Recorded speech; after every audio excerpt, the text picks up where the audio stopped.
வணக்கம். செம்மொழி தமிழாய்வு மத்திய நிறுவனத்தின் செம்மொழி பல்லூடக மையத்தின் வாயிலாக கணபதி என்ற இந்த தொடர் உரையில் நாம் கடந்த உரைகளில் கணபதி பற்றிய வழிபாட்டு வரலாறு, பண்பாட்டு மானுடவியல் ரீதியான தொடர்புகள், வரலாற்று தரவுகளாக கல்வெட்டுகள், நாணயங்கள், பாறை ஓவியங்கள், சுவர் ஓவியங்கள், சிற்பங்கள், இது போன்ற எல்லா விதமான தரவுகளையும் ஆய்வு நெறியில் பார்த்தோம். அந்த வகையில் இன்று தமிழகத்தினுடைய நாட்டார் வழிபாடாக, அதாவது உள்ளூர் வழிபாட்டு மரபாக கணபதி வழிபாடு எவ்வாறு முகிழ்த்திருக்கிறது என்பதை பற்றி பார்க்க இருக்கின்றோம். பொதுவாக ஒரு பண்பாடு என்பது உலகெங்கிலும் செழித்திருந்தாலும், வளர்ந்திருந்தாலும், பரவி விரவி இருந்தாலும் அது அதனுடைய உள்ளூர் பண்பாட்டினை மையமாக கொண்டுதான் துலங்கும் என்பது அடிப்படை மரபு. அந்த வகையில் கணபதியினுடைய வழிபாடும் உள்ளூர் மரபை, அதாவது இண்டிஜினஸ் கல்ட் என்று ஆங்கிலத்தில் கூறுவார்கள், இந்த உள்ளூர் மரபினை அடிப்படையாக கொண்டு இந்த உலகளாவிய பெருந்தத்துவ கோட்பாடான பழங்குடி கடவுளினுடைய தோற்ற வளர்ச்சியில் வந்த இந்த விநாயகர் வழிபாடு அந்தந்த உள்ளூர் மரபுகளை கொண்டு அது தமக்கு உரிய பண்பாட்டு மானுடவியலில் முகிழ்த்திருக்கிறது, வளர்ந்திருக்கிறது, இன்று வரை செலுத்தியிருக்கிறது.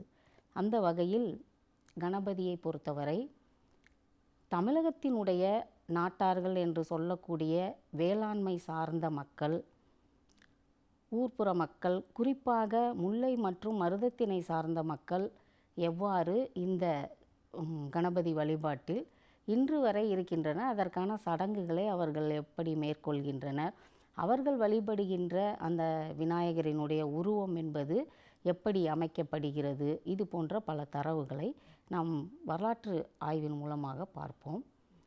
பொதுவாக விநாயகர் சிற்பத்தில் நாம் முன்பே பார்த்தோம், காலத்தால் முந்தைய விநாயகர் சிற்பங்கள் 2 கைகளுடன் மட்டுமே காட்டப்பட்டிருக்கும். அந்த 2 கைகளிலும் பொதுவாக ஆயுதங்கள் இல்லை.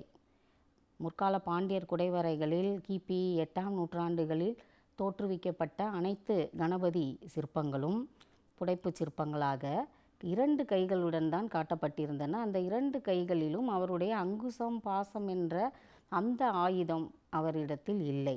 அதற்கு பதிலாக ஒரு கை தொடையில் வைத்தவாறும் மற்றொரு கையில் ஏதாவது ஒரு கனியையோ மோதகத்தையோ கையில் பிடித்தவாறும் அவர் இருக்கின்ற கோலத்தை தான் பல சிற்பங்களில் நாம் பார்த்தோம். இது ஏன்? இந்த உணவுப் பொருட்களோடு அவருடைய தொடர்பை பற்றியும் நாம் பார்த்தோம். ஏன் அவர் உணவோடு, அதாவது வேளாண்மை சமூகத்தோடு ஒரு தொடர்பு படுத்தப்படுகின்ற கடவுளாக இருக்கின்றார்? ஏனெனில் அவர் ஒரு வளமை கடவுளாக பழங்குடி மக்களிடம் இருந்து தோன்றியவர். அந்த வகையில் வேளாண்மைக்குரிய விளைச்சலிலும் சரி, வேளாண்மைக்கான அறுவடைக்கு பின்பும் சரி, அவருடைய வழிபாடு என்பது வயல்வெளிகளில் நடைபெற்று இருக்கிறது. அது ஒரு குறிப்பிடத்தக்க ஒன்று. பொதுவாக விநாயகர் கையில் மாங்கனி வைத்திருத்தல் மற்றும் இந்த மோதகத்தை வைத்திருத்தல், கரும்பு வைத்திருத்தல், நெற்கதிரை பிடித்திருத்தல், இது போன்ற பல சிற்பங்கள் நமக்கு தமிழகத்தில் குறிப்பாக உள்ளூர் மக்கள் வழிபடுகின்ற நிலையில் இந்த சிற்பங்கள் இருக்கின்றன.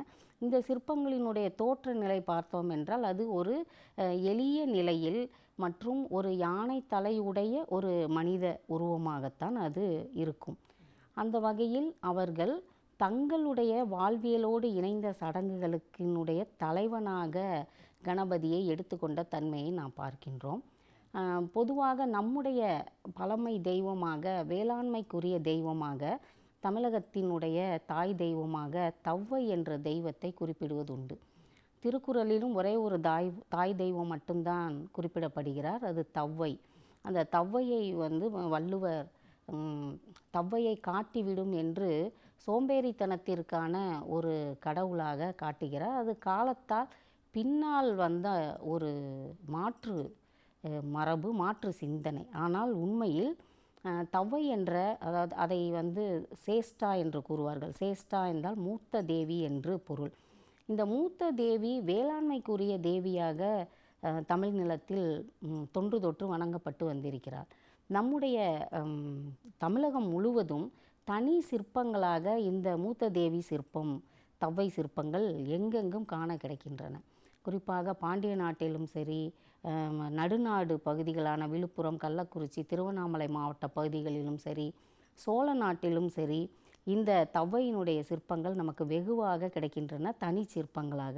இந்த தவ்வையினுடைய சிற்பத்தினுடைய தோற்றம் கிபி 7ஆம் நூற்றாண்டிலிருந்து இந்த சிற்பத்தினுடைய வழிபாடு தொடங்கி இருக்க வேண்டும். ஆனால் அதற்கு முன்பாகவே தமிழக மக்களினுடைய ஒரு வேளாண்மை கடவுளாக, வேளாண்மை சடங்குகளுக்குரிய பெண் தெய்வமாக, குறிப்பாக வட இந்தியாவில் நாம் ஏற்கனவே குறிப்பிட்டது போல் கௌரி என்ற அந்த தானிய பயிர்களினுடைய தெய்வமாக வணங்கப்படுகின்ற கௌரியினுடைய இடத்தை தமிழகத்தில் பிடித்தவர் தவ்வை என்ற தேவி. அப்படி என்றால் வேளாண்மைக்கான தெய்வமாக தவ்வை வணங்கப்பட்டு இருக்கிறாள். அவளுக்கான அந்த வளமை சடங்குகள், அந்த மருத நிலத்தை உழுவதற்கான அந்த எருமையே அவருக்கு அருகில் அமர்ந்திருக்கிறது. மாந்தி என்று எருமை தலையுடன் கூடிய ஒரு மனித வடிவமாக அமர்ந்திருக்கிறது. இது போன்று வேளாண்மையோடு தொடர்புடைய முரம் மற்றும் காகம், இது போன்ற சின்னங்கள் எல்லாம் தவ்வையினுடைய சின்னங்களாக இருக்கின்றன. இப்படிப்பட்ட இந்த தவ்வையினுடைய இடம் பொதுவாக முற்கால சோழர்கள் காலத்தில் தென்மேற்கு மூலையில் தவ்வையை வைத்து வணங்கியது ஒரு கோயிலினுடைய ஆகம மரபாக இருந்திருக்கிறது. அந்த இடத்தில்தான் விநாயகரை அதன் பின்பு பிரதிஷ்டை செய்திருக்கிறார்கள் என்பது நமக்கு புரிபடுகிறது. ஆக எப்படி வட இந்தியாவில் கௌரியினுடைய இடத்தை, தன்னுடைய தாயின் இடத்தை தானே பிடித்து அவர் அமர்ந்து கொண்டு வேளாண்மைக்குரிய கடவுளாக அவர் மாறினாரோ வேட்டுவ கடவுளிலிருந்து, அதுபோன்று தமிழகத்தினுடைய நிலையை பொறுத்தவரை தவ்வை என்ற வேளாண்மை கடவுளினுடைய இடத்தை இந்த கணபதி பிடித்து கொண்டார் என்பதைத்தான் நாம் பார்க்கின்றோம். பொதுவாக இந்த தவ்வையின் சிற்பங்களை பார்த்தோம் என்றால் நம்முடைய தமிழகத்தின் கிராமப்புறங்களில் உள்ள குளக்கரைகளிலும் ஆற்றங்கரைகளிலும் ஏரிக்கரைகளிலும் தான் இந்த தவ்வை சிற்பங்கள் இருக்கும். இந்த தவ்வை சிற்பங்கள் வேளாண்மைக்கான வளமைக்கு உரியது என்பதால் அவை நீர்நிலைகளுக்கு அருகிலேயே காட்டப்பட்டிருக்கும். அந்த வகையில்தான் இந்த தவ்வையின் இடத்தை பிடித்த கணபதி ஏறக்குறைய இதே மாதிரி தான் குளக்கரைகளிலும் ஆற்றங்கரைகளிலும் ஏரிக்கரைகளிலும் அவர் சிற்ப வடிவில் அமர்ந்து மக்களினுடைய வழிபாட்டில் இருக்கிறார் என்பது நமக்கு புரிகிறது. இது ஒரு முக்கியமான ஒன்று. மற்றொன்று, இந்த விநாயகர் சிற்பத்தில் குறிப்பாக நாம் தமிழகத்தில் ஒரு அரிதான நிலையில் 1-2 இடங்களில் நாம் பார்ப்பது, அவர் துதிக்கையில் ஒரு கும்பத்தை வைத்திருப்பது போன்ற ஒரு சிற்பத்தை நாம் பார்க்க இயலும். இந்த சிற்பம் ஒரு மிக முக்கியமான ஒன்றை குறிப்பிடுகிறது. பொதுவாக கும்பம் அல்லது கலசம் அல்லது கரகம் என்பது தாயினுடைய வயிற்றை குறிப்பிடுவது. தாயினுடைய வயிறு, அதாவது அவளுடைய அந்த கர்ப்பப்பை எப்படி இருக்கிறது என்றால் நீர் சூழ்ந்த ஒரு குடமாக இருக்கிறது, அதற்குள் உயிர் உற்பத்தி ஆகிறது என்பதனுடைய குறியீடாகத்தான் இந்த கலசம் அல்லது கும்பம் அல்லது கரகம் என்ற இந்த 3 நிலைப்பாடுகளில் அது வணங்கப்படுகிறது மக்களால். அந்த வகையில் விநாயகர் ஒரு உற்பத்தி கடவுளான நிலையில் அவர் உணவு உற்பத்தியில் நாம் ஏற்கனவே பார்த்தோம், உச்சிஷ்ட என்றாலே ஒரு மேன்மை பொருந்திய எஞ்சிய உணவு, அதிக உபரி உற்பத்தி, இது போன்ற தொடர்புடைய வளன்மைக்கானவர் அவர். அந்த வகையில் அவர் இந்த கும்பத்தை கையில் வைத்திருப்பது என்பது இந்த உயிர்களினுடைய உற்பத்தியை தொடங்குவதான ஒரு பிரபஞ்ச தோற்ற அறிகுறியை காட்டுவதாக இருக்கிறது. அது தாயினுடைய வயிற்றை ஒரு குறியீடாக கொண்டால் அதுவே இந்த கரகம், கலசம், கும்பம் என்று சொல்வது. இந்த கும்பத்தை அவர் துதிக்கையில் வைத்திருக்கிறார் என்பது முக்கியமானது. ஏற்கனவே நாம் உச்சிஷ்ட கணபதி சிற்ப உருவ அமைதியில் அவருடைய அந்த உருவ அமைப்பை பார்த்தோம். அவருடைய அந்த துதிக்கையானது பெண்ணினுடைய யோனியில் அவர் அந்த துதிக்கையை வைத்திருப்பது போன்ற ஒரு வளமை குறியீட்டை நாம் பார்த்தோம். இதுதான் இந்த கும்பத்தை அவர் கையில் வைத்திருப்பதும் இந்த கலசத்தை பெற்று இருப்பதும் அவர் ஒரு முக்கியமான வளமை சடங்கு நிலையில் அவரை வழிபடுகின்ற தன்மையை காட்டுகின்றது. மற்றொன்று, இந்த குடநீர் என்பது பொதுவாக நம்முடைய ஊர்ப்புறங்களில், கிராம பகுதிகளில் கிராமத்திற்கு ஒரு பிள்ளையார் கோயில் அமைந்திருப்பது வழக்கம். அது குளக்கரையில் இருக்கும், அந்த ஊரினுடைய குளக்கரையில் இருக்கும், அல்லது அந்த ஊரில் ஓடுகின்ற ஒரு ஆற்றங்கரை ஓரத்தில் ஒரு அரச மரத்தினுடைய மேடையின் மீது அந்த பிள்ளையார் கோயில் சிறியதாக இருக்கும். அதில் பொதுவாக இந்த பெண்கள், திருமணமாகாத சிறுமியர் பெண்கள் குடத்தில் நீரை மொண்டு, அந்த குளத்திலிருந்தோ ஆற்றிலிருந்தோ ஏரியிலிருந்தோ குளத்திலிருந்து நீரை மொண்டு விநாயகருக்கு அபிஷேகம் செய்வது என்பது ஒரு மரபு. இதை செய்வதால் அவர்களுக்கான அந்த மகப்பேறு, திருமணப்பேறு, இது போன்ற மங்கள வாழ்வு அமையும் என்பது ஒரு நம்பிக்கை. இந்த குடத்து நீரினை இவர்கள் அந்த விநாயகருக்கு அபிஷேகம் செய்வதன் மூலமாக மீண்டும் மீண்டும் இந்த உயிரினுடைய உற்பத்தி நீரோடு எவ்வாறு தொடர்புடையது என்பதை காட்டுவதற்கான ஒரு குறியீடாக அமைந்திருக்கிறது. வேறு எந்த கடவுளருக்கும் நீங்கள் நேரடியாக இம்மாதிரியாக ஒரு அபிஷேகத்தை சாதாரண மக்களால் செய்ய இயலாது. அந்த வகையில் தனித்த ஒரு கடவுளாக, கிராமங்களோடு சாமானிய மக்களோடு இணைந்த ஒரு கடவுளாக கணபதி வழிபாட்டில் இருப்பதால் இந்த ஒரு நீர்ச்சடங்கு அவருக்கு பெண்களாலே செய்யப்படுகிறது என்பது ஒரு முக்கியமான குறிப்பாக நாம் பார்க்கின்றோம். அதன் பின்பு நாம் பார்த்தோம் என்றால், குறிப்பாக இந்த குளக்கரை, ஆற்றங்கரை, ஏரிக்கரை ஓரங்களில் விநாயகரை வைத்திருப்பது அவர் வேளாண்மை கடவுள் என்பதற்கான ஒரு குறிப்பு. அதோடு அவர் அந்த நீர்நிலைகளை காக்கின்ற ஒரு தன்மையிலும் அவர் அங்கு அமர்ந்திருக்கிறார் என்பதும் இங்கு நாம் கவனிக்கத்தக்க ஒன்று. அதோடு இந்த விநாயகரை அரச மரத்தடியில் வைத்திருப்பது, ஆலமரத்தடியில் வைத்திருப்பது, இவையெல்லாம் இந்த மரத்தின் அடியில் விநாயகர் சிற்பங்களை ஸ்தாபித்து அதனை வணங்குதல் என்ற ஒரு மரபு என்பது நமக்கு தொன்று தொற்று வந்த மரபாக நாம் பார்க்கின்றோம். நமக்கு சிந்து சமவெளி நாகரிகத்தில் கிடைத்த ஒரு முத்திரையில் அரச மரத்தினுடைய நடுவில் இருந்து தெய்வம் ஒன்று தோன்றுவதாக ஒரு காட்சி இருக்கிறது. அந்த தெய்வத்திற்கு முன்பே பழி பொருட்களும் அதை குனிந்து வணங்குகின்ற ஒரு வீரனும் காட்டப்படுகின்றன. அதற்கு முன்பாக 7 பெண்கள் கைகோர்த்து ஆடுகின்ற ஒரு முழுமையான ஒரு சிற்ப காட்சி, அதாவது ஒரு புடைப்பு சிற்பத்திற்கான முழுமையான காட்சி அந்த முத்திரையில் இருக்கிறது. இதை நோக்கும் பொழுது இந்த அரச மரத்தில் தெய்வம் உறையும் என்ற ஒரு தன்மையை 5000 ஆண்டுகளுக்கு முன்பான அந்த சிந்து சமவெளி நாகரிக மக்கள் பின்பற்றிய ஒரு தன்மையை ஒரு தொடர்ச்சியான மரபாகத்தான் தமிழகத்திலும் அரச மரத்தின் கீழே பிள்ளையாரை அமைத்து அதனை வழிபாடு மேற்கொள்வதாக நாம் நினைக்க வேண்டும். பொதுவாக இந்த அரச மரம் என்பது ஞானத்திற்குரிய, அறிவை தருவதற்குரிய ஒரு மரமாக போற்றப்படுகிறது எல்லா சமயங்களிலும். அதாவது பௌத்த சமயமாகட்டும், சமண சமயமாகட்டும், இந்து மதத்திலாகட்டும், இந்த அரச மரம் என்பது ஒரு புனிதத்துவம் வாய்ந்த மரமாக விளங்குகின்றது.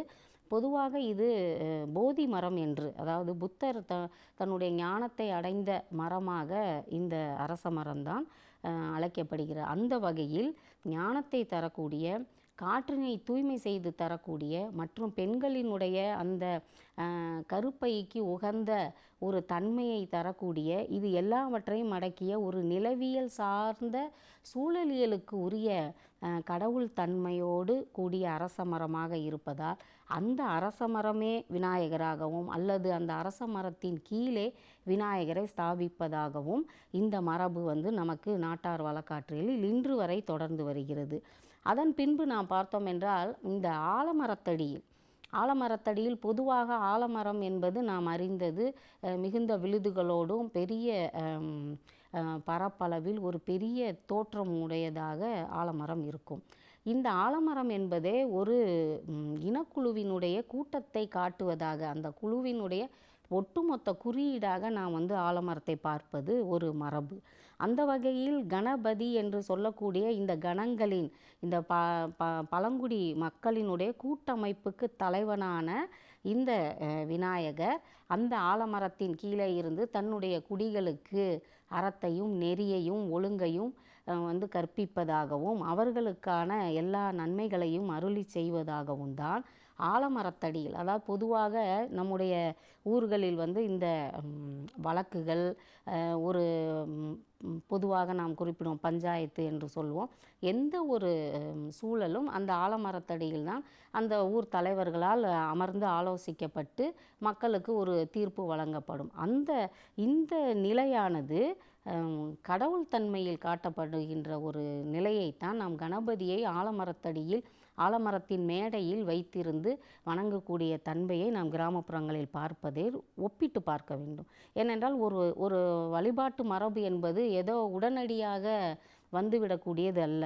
மக்களினுடைய வாழ்வியலில் ஒன்றொன்றாக அவர்கள் பயின்று வருவதைத்தான் கடவுள் நிலைக்கு அவர்கள் மாற்றி ஏற்றி கூறுதல் வழக்கம். அந்த வகையில் கணபதி என்ற இந்த ஊர் தலைவனாக, அந்த ஊரில் வாழக்கூடிய குடிகளின் தலைவனாக கருதப்படுகின்ற அந்த கணபதிக்கு ஆலமரத்தடி அதனுடைய மேடையில் அவர் ஒரு தலைவனை போன்று அமர்ந்திருக்கின்ற தன்மையும், அதன் முன்பாக மக்கள் தங்களுடைய குறைகளை கூறுகின்ற தன்மையை நாம் இன்று வரை பார்க்கின்றோம். அதன் பின்பு குறிப்பாக இந்த அரச மரத்தடி பிள்ளையார், ஆலமரத்தடி பிள்ளையார், வேப்ப மரத்தடி, அரச மரத்தையும் வேப்ப மரத்தையும் இணைந்து வளர்த்து அதன் கீழே பிள்ளையார் சிற்பங்களை வைப்பதும் ஒரு மங்கள வழக்காக நம்முடைய தமிழக கிராமங்களில் இருந்து வருகிறது. அதோடு பார்த்தீர்கள் என்றால் இந்த வன்னி மரத்தடி பிள்ளையார் என்பது ஒரு புகழ்பெற்ற ஒரு பிள்ளையாராக கருதப்பட்டு வணங்கப்படுகிறார். மகிழம்பூ மரத்தடியில் அவர் இருத்தல், இது போன்று வில்வ மரத்தடியில் இருத்தல், இது போன்று மரத்தடியில் பிள்ளையாரை வைத்து வணங்குதல் என்ற மரபு தமிழகத்தில்தான் மிக அதிகமாக இருக்கிறது. பொதுவாக இந்திய தீபகற்பத்தில் நாம் எடுத்துக்கொண்டால் இந்த பிள்ளையார் வழிபாட்டு மரபில் மரத்தடியில் விநாயகரை சமைத்து அவரை வணங்குதல் என்ற மரபு நம்முடைய தமிழகத்தினுடைய கிராம பகுதிகளில் அதிகம். இதனுடைய காரணத்தை நீங்கள் பார்க்க வேண்டுமென்றால், இதனுடைய தொற்று வந்த தொல் மரபு என்னுடைய அடிச்சுவட்டை பார்க்க வேண்டுமென்றால் நாம் நம்முடைய சங்க இலக்கியம் காட்டுகின்ற கந்து வழிபாட்டிற்கு செல்ல வேண்டும். கந்து வழிபாடு என்பது காவல் மரமாக, புனித மரமாக அந்த குடிகளுக்கு இருந்த மரத்தினுடைய அடித்தூராக கருதப்படுகிறது. அந்த மரம் வீழ்ந்த பின்பு அந்த அடிமரமே கந்தாக அது மன்றில் இருக்கும். அதனையே ஒரு புனித குறியீடாக கருதி மக்கள் வழிபட்டு வருதல் தான் மரபு. அதுதான் கந்து வழிபாடாக நமக்கு இருக்கிறது. அந்த கந்தில் உறையும் பாவை என்று கடவுளை, அந்த கந்துக்குள் கடவுள் இருப்பதாக கந்திற்பாவை என்ற சொல்லும், கலிகளு கடவுள் கந்தம் கைவிட என்று அந்த மன்றம் பாழ்பட்டதால் அந்த கந்தில் இருந்த கடவுள் அந்த கந்தத்தை கைவிட்டு சென்று விட்டதாகவும் நமக்கு பல குறிப்புகள் கந்து வழிபாட்டை பற்றி சங்க இலக்கியத்தில் விரவி கிடக்கின்றன. அந்த வகையில் இந்த கந்து என்ற இந்த புனித மரத்தின், இந்த பழங்குடிகளினுடைய காவல் மரத்தினுடைய வழிபாடு தான் நமக்கு தொடர்ச்சியாக அதன் பின்பு வந்த இந்த வழிபாட்டில் வன்னி மரத்தடியிலும், ஆலமரத்தடியிலும், அரச மரத்தடியிலும், வேப்ப மரத்தடியிலும் பராரை வேம்பில் உறையும் தெய்வம் என்று சங்க இலக்கியம் குறிப்பிடுகிறது. பராரை வேம்பு என்பது வேப்ப மரத்தடியில் உறைகின்ற தெய்வத்திற்கான பலியை மக்கள் கொடுத்தார்கள் என்பதை அந்த பாடல் காட்டுகிறது, அகப்பாடல். இந்த வகையில் இம்மாதிரியாக எந்தெந்த மரங்கள் எல்லாம் அல்லது அந்த மரத்தில் உறைகின்ற தெய்வங்கள் எல்லாம் வழிபடப்பட்டதாக சங்க இலக்கியம் காட்டுகின்றதோ அந்த மரத்தின் அடியிலெல்லாம் கணபதி நிலைநாட்டப்பட்டு மக்களால், சாமானிய மக்களால், குறிப்பாக வேளாண்மை மக்களால் வணங்கப்பட்டு வருகிறார். இது ஒரு குறிப்பிடத்தக்க ஒரு செயல்பாடு. இந்த ஈரோடு மாவட்டத்திற்கு அருகே தேவேந்திர குல வேளாளர்கள் என்ற சமூகத்தை சார்ந்த வேளாண் குல மக்கள் அவர்கள் தங்களுடைய அறுவடைக்கு பின்பு ஒரு முக்கியமான சடங்கை செய்கிறார்கள். அவர்கள் அறுவடைக்கு பின்பு தங்களுடைய வயல்வெளிகளில் மஞ்சளில் பிள்ளையாரை பிடித்து அதனை வணங்குகின்றார்கள். அப்பொழுது ஒரு சிறுமிக்கு ஒரு பச்சை நிறத்தால் ஒரு பந்தல் போன்று அமைத்து, அதாவது வயல்வெளிக்கு நடுவே அந்த சிறுமி அமர்ந்திருத்தல் என்ற தன்மையில் அந்த சிறுமி அதுக்கு அருகில் இந்த பிள்ளையார் பிடித்த, மஞ்சளில் பிடித்த அல்லது களிமண்ணில் பிடித்து வைத்த இந்த பிள்ளையார், இந்த இரண்டையும் இணைத்து அவர்கள் ஒரு வளர்பிறை நாளில் அந்த சடங்கினை செய்கிறார்கள். இது குறிப்பிடத்தக்க ஒன்று. இது நம்மை பொறுத்தவரை நாம் இந்த வழிபாடு அவர்கள் பொதுவாக பங்குனி மாத முழு நிலவு நாளில் இருந்து சித்திரை மாத முழு நிலவு நாள் வரையிலான அந்த நாட்களில், அந்த 30 நாட்களில் அவர்கள் அந்த சடங்கினை செய்கிறார்கள். பொதுவாக இந்த சடங்கு என்பது நமக்கு சங்க இலக்கியம் காட்டுகின்ற சிலப்பதிகாரம், குறிப்பாக சிலப்பதிகாரம் காட்டுகின்ற அந்த இந்திர விழா, புகார் நகரத்தில் நடைபெற்ற இந்திர விழாவை காட்டுவதாக அமைகிறது. இந்திரன் மருதத்திணையின் கடவுள், அவன் நீருக்கும் உரிய கடவுள்.